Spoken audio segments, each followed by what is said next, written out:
Friends, welcome to Murthy maths and English channel. Friends, మనం ఇప్పుడు English గ్రామర్లో భాగంగా types of ప్రొనౌన్స్లో demonstrative pronoun గురించి discuss చేయబోతున్నాం. Already personal pronoun, possessive pronoun, reflexive pronoun గురించి కంప్లీట్గా నేర్చుకున్నాం. వాటిని ఏ విధంగా యూజ్ చేయాలి, వాటి యొక్క రూల్స్ కూడా కంప్లీట్గా నేర్చుకుని ఉన్నాం. ఆ వీడియోలన్నీ మీకు ఆల్రెడీ అప్లోడ్ చేయడం జరిగింది. ఆ వీడియోలు ఎవరైనా వాచ్ చేయనట్లయితే ఆ వీడియో యొక్క లింకులన్నీ కింద డిస్క్రిప్షన్లో పెడతాను, తప్పనిసరిగా వాచ్ చేయండి. లేదు మీకు ఏ టాపిక్ కావాలన్నా ఆ టాపిక్ మీరు టైప్ చేసి @మూర్తిసార్ MURTHYSIR @మూర్తిసార్ని స్పేస్ లేకుండా టైప్ చేస్తే ఆ వీడియోలో మీకు డిస్ప్లే అవ్వడం అనేది జరుగుతుంది.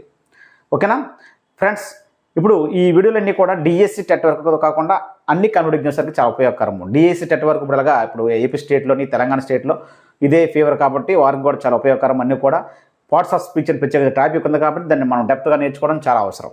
ఓకేనా. సో ఇప్పుడు డెమాన్స్ట్రేటివ్ ప్రొనౌన్ గురించి డిస్కస్ చేద్దాం. డెమాన్స్ట్రేటివ్ ప్రొనౌన్ అంటే it is used to point out, అంటే ఒక పర్సన్ని, ఒక యానిమల్ని, ఒక థింగ్ని పాయింట్ అవుట్ చేసి చెప్పడానికి. ఇది నా పుస్తకం, ఇవి నా పుస్తకాలు, అది వారి బుక్, లేదా అది అతని బుక్, లేదా అవి వారి బుక్స్ అని ప్రత్యేకించి ఫలానా వారివి అని పాయింట్ అవుట్ చేసి చెప్పేటప్పుడు ఈ డెమాన్స్ట్రేటివ్ ప్రొనౌన్స్ని ఉపయోగిస్తాం. అవి మనకి ఇంగ్లీష్లో ఏమని అంటే దిస్, దీస్, దట్, దోజు. అయితే ఇక్కడ దిస్ వీటితో పాటు సచ్ అనే ఒక ప్రొనౌన్ కూడా ఉంది. డెమాన్స్ట్రేటివ్ ప్రొనౌన్ కింద మనం యూజ్ చేస్తాం. దిస్, దీస్ని నియరెస్ట్ దగ్గరలో ఉండే ఒక పర్సన్ దగ్గర ఉన్న, ఒక వస్తువు దగ్గర ఉన్న, ఒక యానిమల్ దగ్గర ఉన్న దాన్ని చెప్పేటప్పుడు దిస్ ఉపయోగిస్తాం.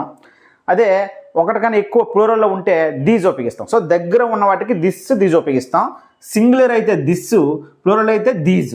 దగ్గరగా ఉన్న వాటి గురించి చెప్పేటప్పుడు సింగులర్ అయితే దిస్, ప్లూరల్ అయితే దీస్. నెక్స్ట్ దట్, దోజ్ అనేవి ప్లూరల్, దూరంగా ఉన్న వాటికి. ఫార్ అంటే దూరంగా ఉన్న వాటికి దట్, దోజ్ ఉపయోగిస్తాం. దూరంగా ఒక వస్తువు ఉంది, ఒక బుక్ ఉంది, అది సింగులర్ ఎక్కితే దట్. దూరంగా బుక్స్ ఎక్కువ అనుకోండి ఇక్కడ, అప్పుడు దోజ్ ఉపయోగిస్తాం. దూరంగా ఉండి సింగులర్ అయితే దట్, ప్లూరల్ అయితే దోజ్. దగ్గరగా ఉండి సింగులర్ అయితే దిస్, ప్లూరల్ అయితే these. This, these, that, those. ఓకేనా. అయితే మనకి పిల్లలకి నేర్పేటప్పుడు డయాగ్రామ్స్ వేస్తాడు టెక్స్ట్ బుక్లో. ఒక బుక్ని దగ్గరగా పెడతాడు, ఒక బుక్ ఏమంటుంది దిస్ ఈజ్ మై బుక్ అంటాం. అదే 2 బుక్స్ 3 బుక్స్ దగ్గరగా ఉంటే దీస్ ఆర్ మై బుక్స్ అంటాం. అదే బుక్ దూరంగా పెడతాడు, దట్ ఈజ్ మై బుక్ అంటాం. అదే బుక్స్ ఎక్కువ ఉంటే దోజ్ ఆర్ మై బుక్స్ అంటాం, దూరంగా ఉన్నాయి కాబట్టి. దూరంగా ఉండి ఎక్కువ ఉంటే దోజు, సింగులర్ అయితే దట్. దగ్గర ఉండే సింగులర్ అయితే దిస్, ప్లూరల్ అయితే దీజ్. ఓకేనా. ఇది దీని యొక్క మెయిన్ కాన్సెప్ట్. సచ్ అంటే మీనింగ్ అది కూడా అటువంటి, అది అనే మీనింగ్ కూడా వస్తుందన్నమాట. ఓకేనా. అది కూడా మనకి డెమాన్స్ట్రేటివ్ ప్రొనౌన్. ఎగ్జాంపుల్స్ చూద్దాం. This is my book. This అనేది ఇక్కడ ప్రొనౌనే. ప్రొనౌన్స్లో ఏ టైప్ ప్రొనౌన్ అంటే డెమాన్స్ట్రేటివ్ ప్రొనౌన్. ఎందుకంటే మనకి పార్ట్స్ ఆఫ్ స్పీచ్ బేసిస్ మీద మల్టిపుల్ చాయిస్లో ఒక సెంటెన్స్ ఇచ్చి అందులో దిస్ కింద అండర్లైన్ చేసి ఇది ఏ పార్ట్స్ ఆఫ్ స్పీచ్ అంటే ప్రొనౌన్ అవుద్ది. అలాగే టైప్స్ ఆఫ్ ప్రొనౌన్స్లో ఇది ఏ ప్రొనౌన్ అంటే డెమాన్స్ట్రేటివ్ ప్రొనౌన్ అవుద్దని మనం చెప్పడం జరుగుతుంది. ఓకేనా. దిస్ ఈజ్ మై బుక్, ఇది నా పుస్తకం. దీస్ ఆర్, ఇక్కడ దిస్ అనేది సింగులర్ తెలియజేస్తుంది కాబట్టి దిస్ అనేది ఏం తెలియజేస్తుంది ఇక్కడ my book. So my book singular కాబట్టి ఈజ్ ఉపయోగించాం. These are my books. These అనేది ఇక్కడ బుక్స్, ఇక్కడ సబ్జెక్ట్ ఇదే main subject my books. Plural కాబట్టి దీస్ అన్నాం, కాబట్టి ప్లూరల్ వెర్బ్ కూడా these are my books. So these అనేది ఇక్కడ ప్రొనౌన్. ఈ ప్రొనౌన్ కూడా ఏ ప్రొనౌన్ అంటే డెమాన్స్ట్రేటివ్ ప్రొనౌన్స్. ఇవి నా పుస్తకాలు అని అర్థం. Next that is my bag ఉంది. దట్ అనేది ప్రొనౌనే, డెమాన్స్ట్రేటివ్ ప్రొనౌనే. Next that is my bag, అది నా బ్యాగు అని అర్థం. సింగులర్ కాబట్టి దట్ అంటే ఇక్కడ మై బ్యాగ్ సంబంధించింది కాబట్టి సింగులర్ కాబట్టి ఈజ్ ఓడాం. Next singular verb. Those are their bags, అవి వారి బ్యాగ్స్. దోజ్ అనేది కూడా డెమాన్స్ట్రేటివ్ ప్రొనౌన్స్.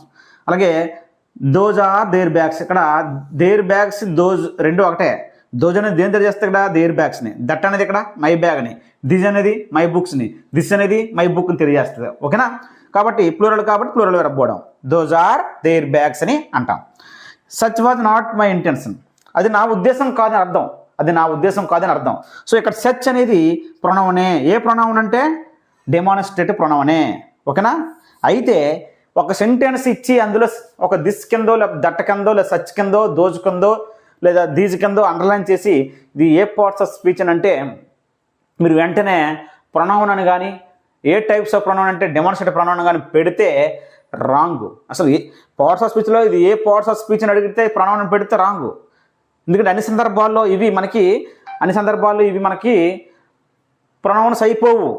ఇవి ఎప్పుడు ప్రొనౌన్స్ అవుతాయి అంటే, డెమాన్స్ట్రేటివ్ ప్రొనౌన్స్ ఎప్పుడు అవుతాయి అంటే వీటి తర్వాత ఎటువంటి నౌన్స్ రాకూడదు, సింగిల్గా ఉండాలి అవి. దిస్ ఈజ్, దిస్ పక్కన ఏమి లేదు, వెర్బే ఉంది. దీస్ ఆర్ వెర్బే ఉంది. దట్ ఈజ్ వెర్బే ఉంది. దోజ్ ఆర్ వెర్బే ఉంది. సచ్ వాజ్ వెర్బే ఉంది. అవి సింగిల్గా ఉన్నాయి కాబట్టి అలాంటి సందర్భాల్లో మాత్రమే అవి ప్రొనౌన్స్ అవుతాయి మరియు డెమాన్స్ట్రేటివ్ ప్రొనౌన్స్ అవుతాయి. మరి వాటి తర్వాత నౌన్ ఉంటే, దిస్ తర్వాత, దట్ తర్వాత, దీస్ తర్వాత, దోజ్ తర్వాత, సచ్ తర్వాత నౌన్ ఉంటే నౌన్ను మోడిఫై చేసి ఏమవుతాయని చెప్పాము, యాడ్జెక్టివ్స్. నౌన్ను మోడిఫై చేసి యాడ్జెక్టివ్స్. నౌన్ ముందు ఉండే ఒక ఉండంటే అది తప్పనిసరిగా యాడ్జెక్టివ్ అవుతుంది. కాబట్టి అప్పుడు ఏమవుతుంది తెలిసిన ఇవి this, that, these, those, such అనేవి డెమాన్స్ట్రేటివ్ యాడ్జెక్టివ్స్ అవుతాయి. డెమాన్స్ట్రేటివ్ యాడ్జెక్టివ్స్ అవుతాయి. ఓకేనా, చాలా ఇంపార్టెంట్. కాబట్టి మన సెంటెన్స్లో కనిపించిన ప్రతిదీ కూడా దిస్ కనిపించిన, దీస్ కనిపించిన, దట్ కనిపించిన, దోజ్ కనిపించిన అవి వెంటనే మనం ప్రొనౌన్ అంటే తప్పు. దాని పక్క నౌన్ ఉందా లేదా చూసుకోండి. నౌన్ ఉంటే అవి యాడ్జెక్టివ్స్ అవుతాయి. This, that, these, those, such. అందులో ఏ టైప్ ఆఫ్ యాడ్జెక్టివ్ అంటే డెమాన్స్ట్రేటివ్ యాడ్జెక్టివ్ అవుద్ది. వాటి పక్కన నౌన్ లేకుండా సింగిల్గా ఉంటే మాత్రమే ప్రొనౌన్స్ అవుతాయి. అవి కూడా డెమాన్స్ట్రేటివ్ ప్రొనౌన్స్ అవుతాయి. ఓకేనా, చూడండి. దిస్ బుక్ ఈజ్ మైన్, ఈ పుస్తకం నాది. ఈ పుస్తకం నాది. ఇక్కడ బుక్ అనేది నౌన్ అండి. నౌన్కి ముందు దిస్ వాడడం కాబట్టి ఇది యాడ్జెక్టివ్ అవుద్ది.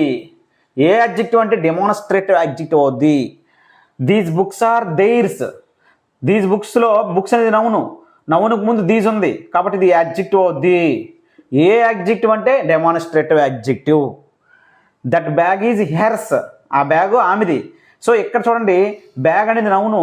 నౌన్కి ముందు యాడ్జెక్టివ్ ఉంది కాబట్టి, నౌన్కి ముందు ఉంది కాబట్టి ఇది యాడ్జెక్టివ్ అవుద్ది. ఇక్కడ అది ఏ టైప్ ఆఫ్ యాడ్జెక్టివ్ అంటే డెమాన్స్ట్రేటివ్ యాడ్జెక్టివ్. ఏ పార్ట్స్ ఆఫ్ స్పీచ్ అంటే adjective. Next, those bags are theirs. ఇక్కడ బ్యాగ్స్ అనేది నౌను. నౌన్కి ముందు ఉంది కాబట్టి ఇది యాడ్జెక్టివ్ అవుద్ది. మరియు ఏ టైప్ ఆఫ్ యాడ్జెక్టివ్ అంటే demonstrative adjective. Such men are dangerous. Such men, men అనేది నౌను. నౌన్కి ముందు సచ్ ఉంది కాబట్టి ఇది యాడ్జెక్టివ్ అవుద్ది. ఇక్కడ సచ్ అనేది డెమాన్స్ట్రేటివ్ యాడ్జెక్టివ్ అవుద్ది. అంతేగాని ప్రొనౌన్స్ అవ్వు. దాని ముందు నౌను, అదే వీటి తర్వాత నౌన్ ఉందా లేదు చూసుకోండి. వీటి తర్వాత నౌన్ ఉంది అంటే అవి యాడ్జెక్టివ్స్ అవుతాయి. నౌన్ లేకుండా సింగిల్గా ఉంటే ప్రొనౌన్స్ అవుతాయి. ఓకేనా. ఇప్పుడు ఈ డెమాన్స్ట్రేటివ్ ప్రొనౌన్స్ సంబంధించి ఒక 2 రూల్స్లో ఒక రూల్ మాత్రం చాలా ఇంపార్టెంట్ రూల్, అదేంటంటే ఇప్పుడు డిస్కస్ చేద్దాం. ఫ్రెండ్స్, ఇప్పుడు ఈ డెమాన్స్ట్రేటివ్ ప్రొనౌన్స్లో ఫస్ట్ రూల్ ఏంటంటే కంపారిజన్ చేసేటప్పుడు దాంతో కంపేర్ టు డిగ్రీస్ ఆఫ్ కంపారిజన్లో చెప్పడం జరిగింది. గతంలో నేను వీడియోలో అప్లోడ్ చేస్తున్నాను. సో మనకు డిగ్రీస్ ఆఫ్ కంపారిజన్ మళ్ళీ రివిజన్ చేస్తాను. అందులో కంపేర్ డిగ్రీ వస్తుంది, దాన్ అని ఉపయోగిస్తాం. అదేవిధంగా cleverer than, better than, more beautiful than అంటే ఆ విధంగా కంపారిజన్ జరుగుతుంది. కంపారిజన్ చేసేటప్పుడు ఇక్కడ సింగులర్ నౌన్ ఉంటుంది, పక్కన ఆఫ్ ఉంటుంది. ఇక్కడ సింగులర్ నౌన్ ఉంటుంది, ఆఫ్ తర్వాత మరో నౌన్ ఉంటుంది. మరి వదిలేండి, సింగులర్ నౌన్ తర్వాత ఆఫ్, ఇక్కడ దాన్ ఉంటుంది.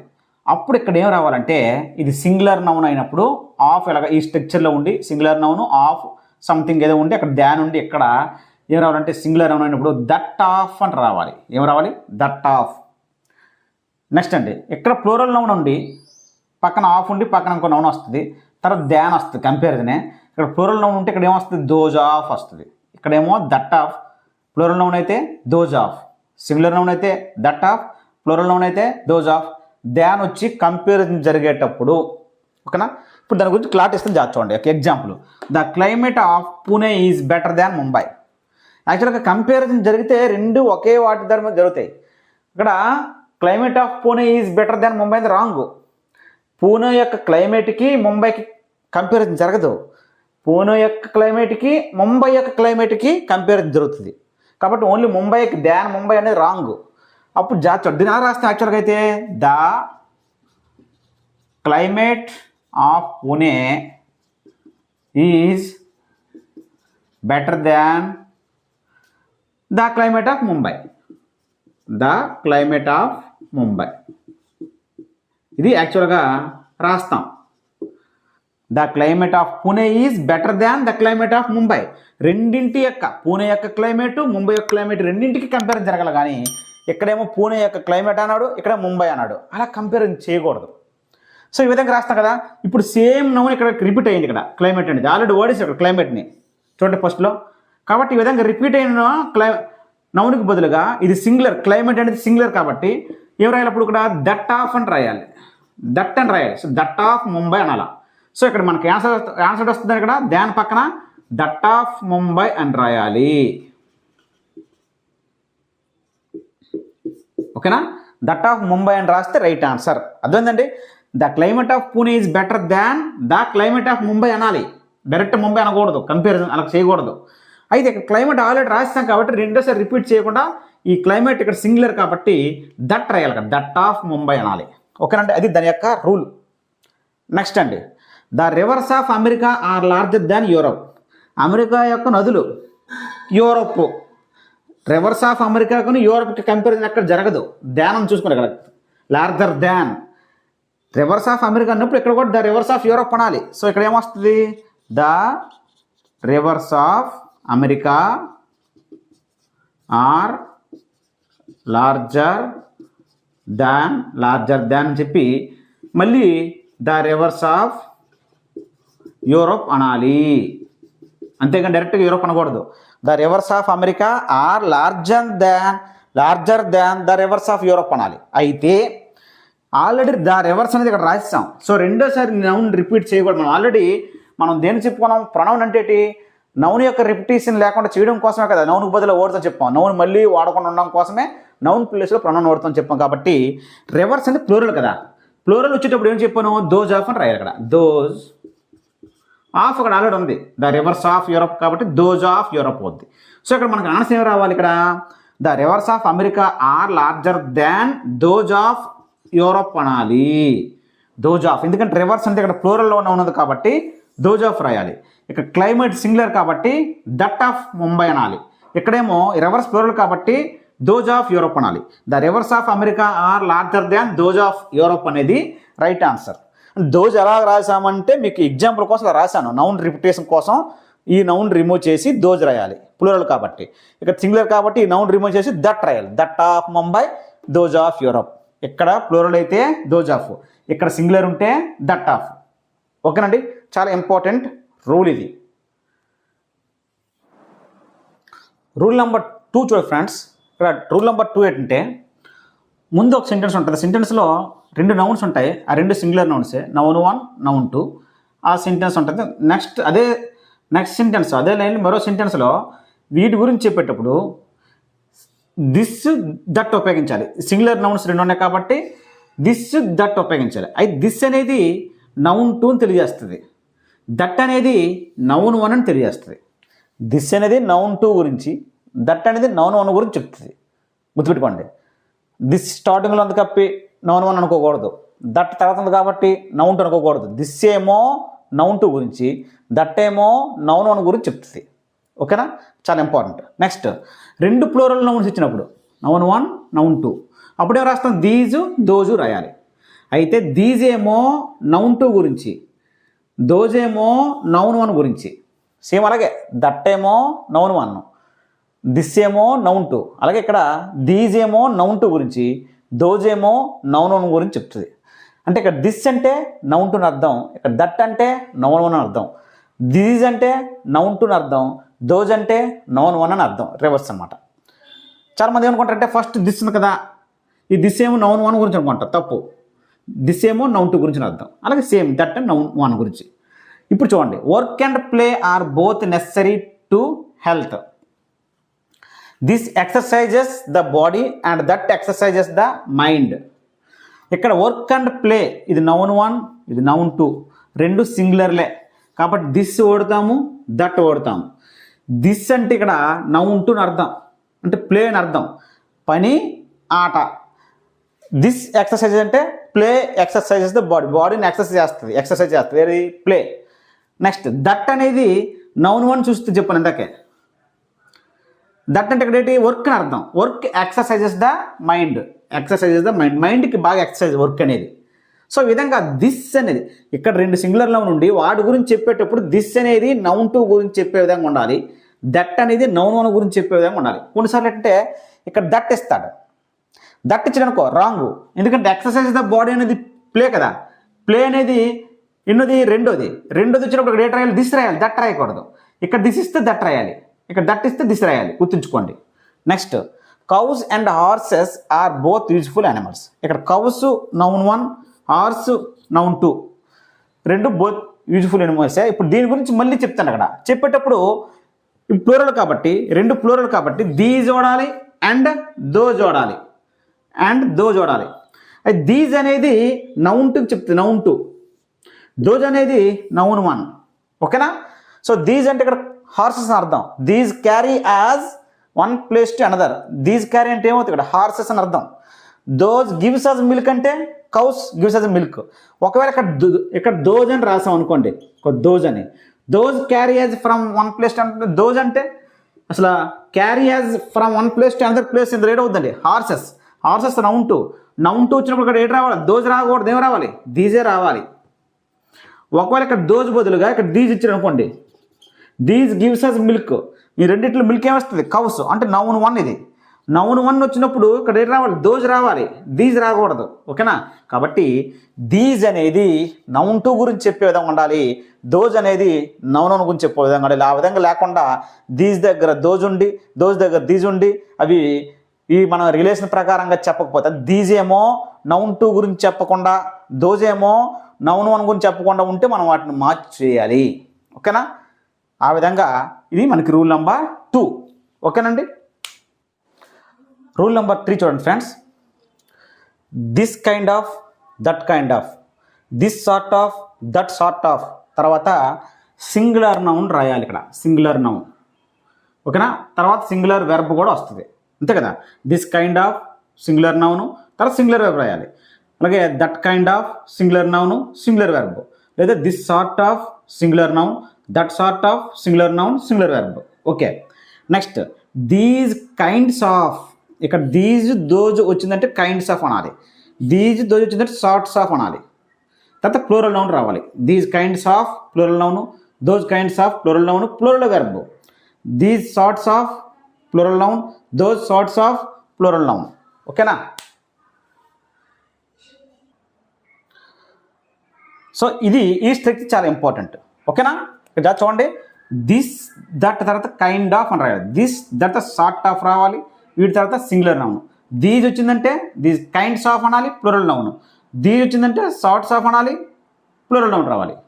ఇక్కడ చూడండి ఎగ్జాంపుల్స్ వద్దాం. These kind of pen is costly అని ఉంది. These kind of pen is costly. ఇక్కడ వెర్బ్ సింగులర్ కదా, అంటే సింగులర్ అర్థం. కైండ్ ఆఫ్ పెన్ సింగులర్ ఇక్కడ, అంటే ఇక్కడ దీజ్ రాదు, ఏమొస్తుంది, దీజ్ బదులుగా దిస్ వస్తుంది అన్నమాట. దీజ్కి దిస్ రాయాలి. This kind of pen is costly అనాలి. ఇక్కడ singular verb, singular noun, pen, kind కూడా కైండ్స్ అనేది కైండ్ ఉంది కాబట్టి దిస్ కైండ్ ఆఫ్ పెన్ అనాలి, దీస్ కైండ్ ఆఫ్ పెన్ అనకూడదు. Next these kinds of books are authentic. Plural verb, plural noun, kinds ఉంది. Kinds of books are అన్నది కాబట్టి this కాదు, దీజ్ రావాలి. Okay? This, these, these, this ఆ రెండిట్లో wrong వస్తే ఆ రెండు మార్చాలి అవుదనుకోటి. These kinds of books are authentic అనాలి. That sorts of people are laborious. ఇక్కడ ప్లూరల్ ఉంది, are, people plural, sorts plural కాబట్టి దట్ వరకు వస్తుంది, దోజ్ వస్తుంది. Those sorts of people are laborious అనాలి. Next these kind of books are authentic. Books plural, verb plural, kind ఉంది ఇక్కడ, ఇక్కడేమో దీజ్ ఉంది, దీజ్ సరిపోయింది plural. Books plural, verb plural, అప్పుడు ఏమో రావాలి ఇక్కడ కైండ్స్ అని రావాలి. ఓకేనా? These kinds of books are authentic అనాలి, these kinds of books are అనాలి. నెక్స్ట్ అండి those sort of man is hateful. Is singular, man అనేది సింగులర్, మెన్ అయితే ప్లూరల్. సింగులర్ ఉన్నప్పుడు సార్ట్ కూడా సింగులరే, సార్ట్స్ కాదు. అప్పుడు ఇక్కడ ఏం రావాలి, దోజ్ రాకూడదు, ఏం రావాలి, దట్ రావాలి. That sort of man is hateful. Those బదులుగా దట్ రాయాలి. దీజ్ తప్పు వస్తే దిస్ రాయాలి, దిస్ తప్పు వస్తే దీజ్ రాయాలి, దట్ తప్పు వస్తే దోజ్ రాయాలి, దోజ్ తప్పు వస్తే దట్ రాయాలి. ఈ స్ట్రక్చర్ ప్రకారంగా. ఓకేనా? ఇది కంప్లీట్గా డెమాన్స్ట్రేటివ్ ప్రొనౌన్ సంబంధించి వీటి నుంచి బిట్స్ అనేది రావడం జరుగుతుంది. ముఖ్యంగా క్లైమేట్ ఆఫ్ అని చెప్పి కంపారిజన్ బిట్లు ఎక్కువగా రావడం అనేది జరుగుతుంది. సింగులర్ నౌన్ కంపారిజన్ అయినప్పుడు దట్ ఆఫ్ రాయాలి, ప్లూరల్ నౌన్తో కంపారిజన్ అయినప్పుడు దోజ్ ఆఫ్ రాయాలి. ఓకేనా? చాలా ఇంపార్టెంట్ మోడల్.